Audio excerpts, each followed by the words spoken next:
আসসালামু আলাইকুম বন্ধুরা, প্রবাস থেকে আমি বলছি রাকিব। আজকে আপনারা আমার পাশে যে ছবিটা দেখছেন, এই ছবিটা নিয়ে কিছু কথা বলবো এবং সবাইকে বলবো যে আবারও আমার এই ভাইকে সাপোর্ট করবেন।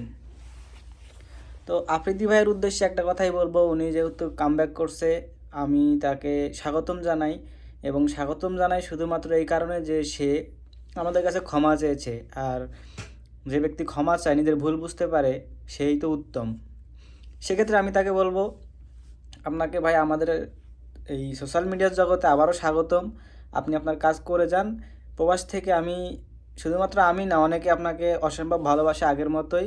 এবং আমার ইচ্ছা যদি আছে আপনার সাথে দেখা করার, আমি আপনার সাথে সরাসরি দেখা করতে চাইতেছিলাম, বাট আমি তো প্রবাসে, এই জন্য দেখা করতে পারতেছি না।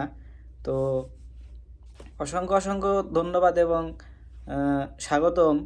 আপনি আপনার ভুল বুঝতে পেরেছেন এবং জনগণের কাছে আপনি এসে ক্ষমাও চেয়েছেন।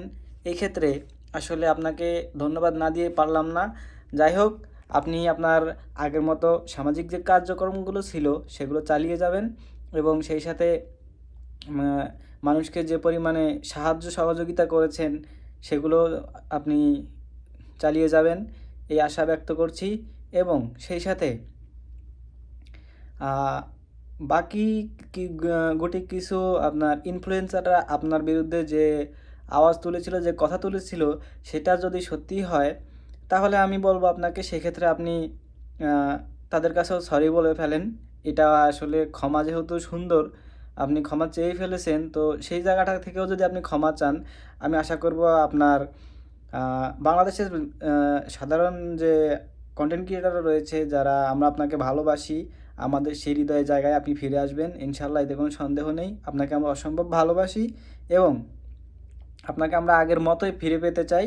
আপনি আপনার কার্যক্রম চালিয়ে যান, আমরা আছি। স্যালুট আপনাকে।